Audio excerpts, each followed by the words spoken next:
Iran Daily Briefing, Wednesday, May 13, 2026. President Trump arrived in China today for a summit with Xi Jinping, and Iran is on the agenda.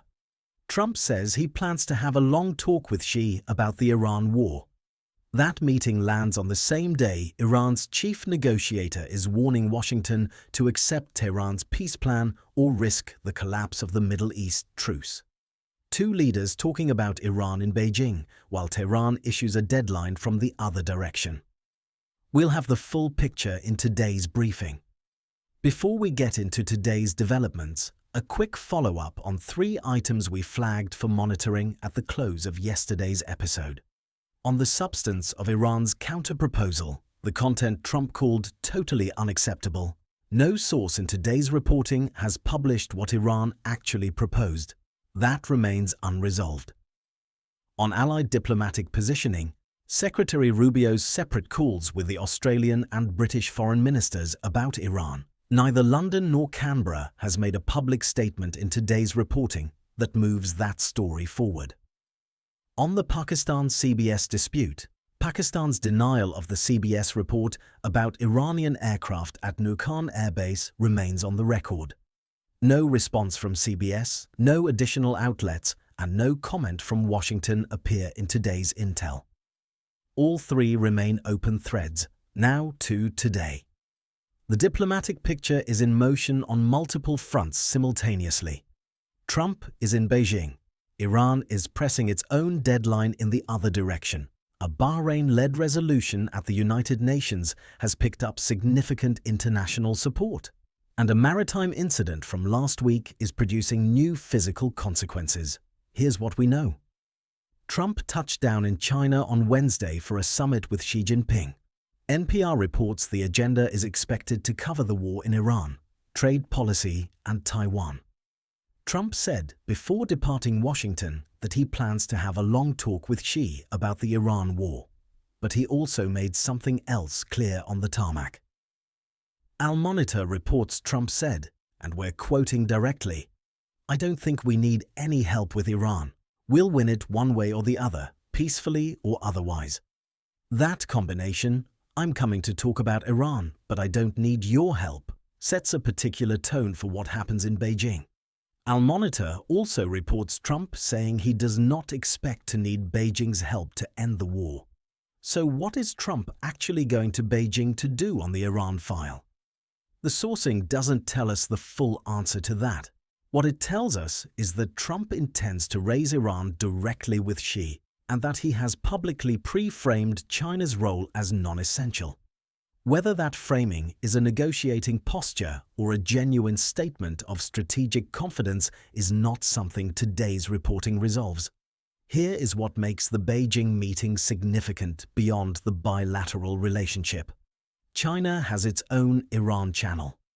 As we covered earlier this week, Chinese Foreign Minister Wang Yi urged Pakistan's Foreign Minister during a phone call to intensify mediation efforts between Washington and Tehran to help reopen the Strait of Hormuz.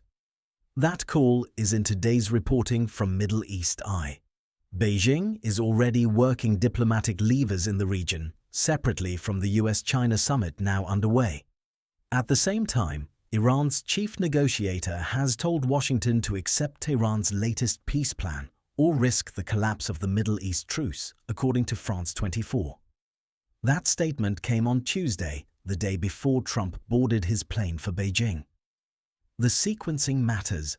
Iran issues a warning the day before Trump leaves for China. Trump says he'll talk to Xi about Iran, but doesn't need Beijing's help. These are parallel tracks, and today's reporting doesn't indicate they are coordinated.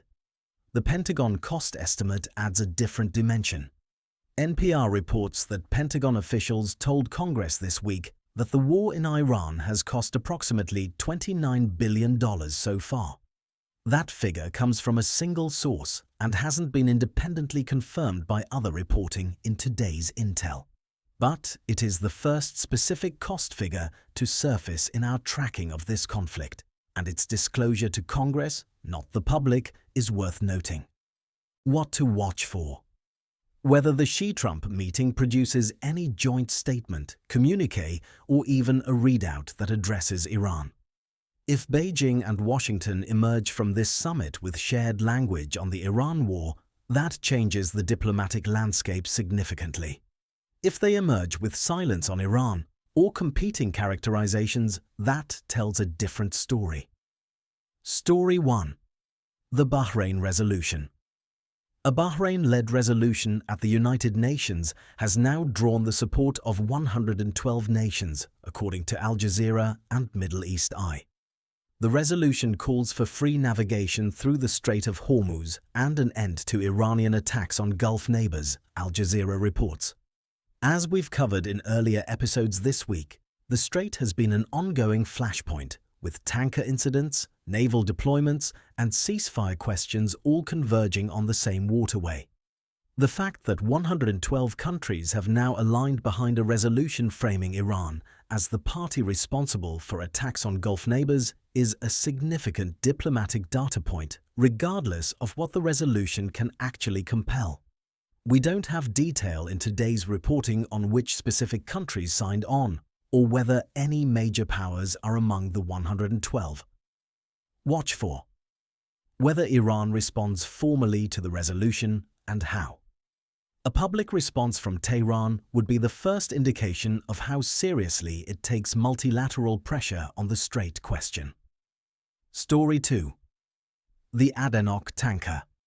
Following up on an item we first flagged earlier this week, a tanker owned by a unit of Abu Dhabi National Oil Company, Adenok, has leaked a small amount of fuel off the coast of Oman, according to a company statement issued Wednesday. Al Monitor reports the vessel was struck by what it describes as Iranian drones the previous week. That attribution, Iranian drones, comes from a single outlet and has not been independently confirmed by other reporting in today's intel. We are not presenting it as established fact. What the company itself has confirmed is the fuel leak. The physical damage is real. The cause, as reported, rests on single-source reporting. This brings us to a contradiction we have flagged in previous episodes, and which today's reporting does not resolve. Both parties have asserted that a ceasefire is in effect, and yet maritime damage continues to materialize. The contradiction, both sides claiming a ceasefire while physical consequences from apparent attacks continue to appear, remains unresolved in today's reporting. No source today addresses how a ceasefire can be simultaneously declared in effect and producing ongoing physical consequences. We are reflagging it explicitly, as we are committed to tracking it. Watch for whether ADNOC, the UAE government, or any maritime authority formally attributes the strike, or declines to attribute it. Attribution or the decision not to attribute would both be meaningful. Story 3. Iran's missile sites. Middle East Eye, citing what it describes as classified assessments, reports that U.S. intelligence agencies assessed Iran had restored operational access to 30 of 33 missile sites along the Strait of Hormuz. A separate item from the same outlet puts the figure differently. Around 90% of Iran's underground missile storage and launch facilities are either partially or fully operational. These figures come from a single outlet citing classified assessments and have not been independently confirmed by other reporting in today's intel. We're flagging that clearly. If accurate, the assessment describes a significant recovery of Iranian military infrastructure. Iran had 33 identified missile sites along the strait. By this account, 30 are now back in some state of operational readiness. We also have a related development. Israel struck Sharif University of Technology in Tehran on April 7th, according to AFP, as reported by Middle East Eye. The connection between that strike and the missile site assessments is not made explicit in today's reporting. We're not drawing a line that the sources don't draw. Watch for whether any government, US, Israeli or regional, responds publicly to the missile site reporting. Official confirmation or denial would be the next significant development on this thread. Story 4. Execution and espionage. Iran executed Ehsan Afrashteh on Wednesday. He was 32 years old. Iran International and the Times of Israel both report the execution.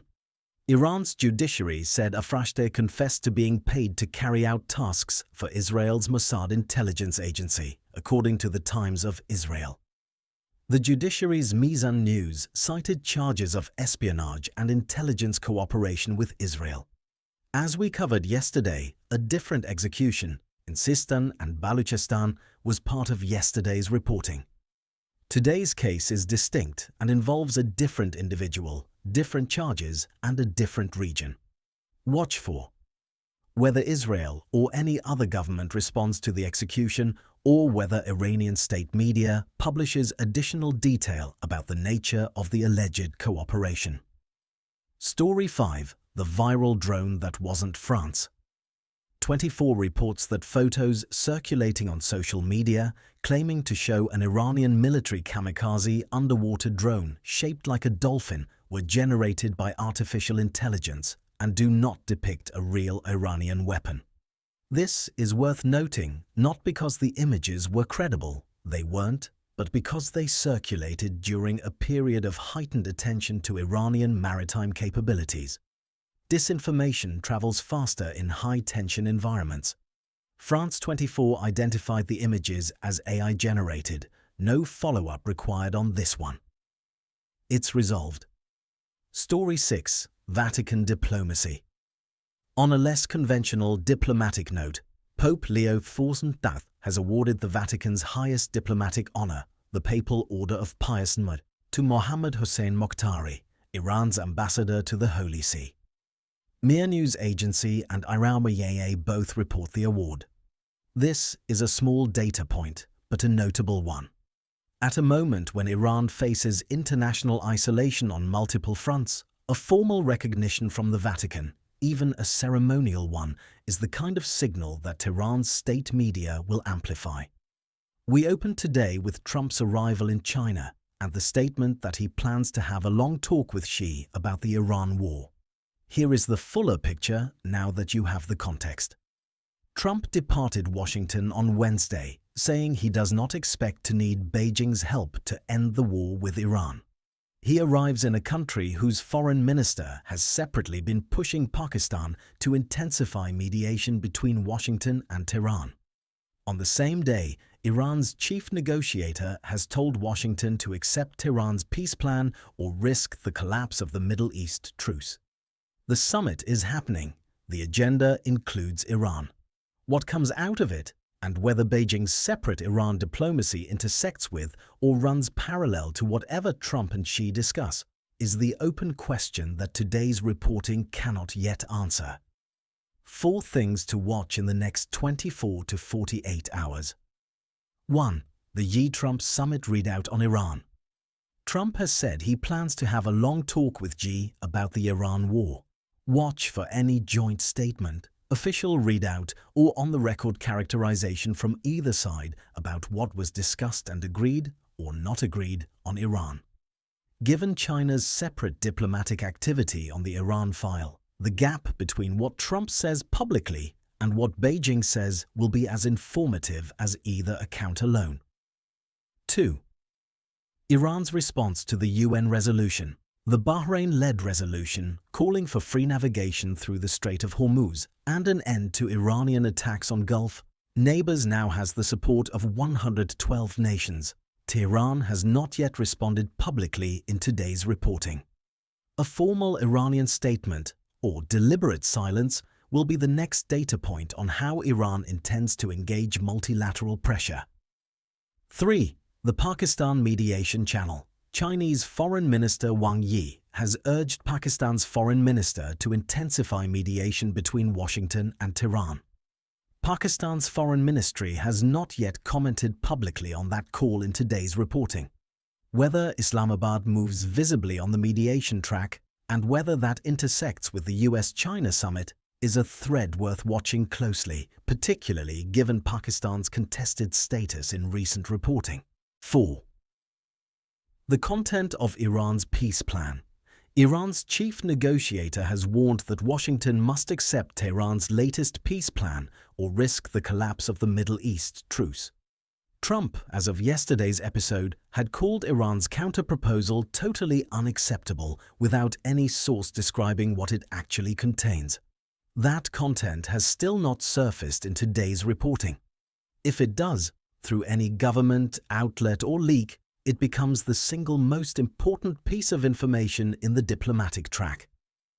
Today's episode covered Trump's arrival in China for a summit with Xi Jinping that includes the Iran war on the agenda, Iran's warning that Washington must accept its peace plan or risk a ceasefire collapse, the Bahrain-led UN resolution drawing 112 nations, the fuel leak from the Adinok-linked tanker, new missile site assessments that rest on single-source classified reporting, and Iran's execution of a man accused of spying for Israel. We'll be back tomorrow with whatever moves overnight. For full written briefs and source-backed updates, check out the Iran Brief on Substack. Paid members can build multi-country monitoring across the countries they care about, with personalized briefings delivered automatically.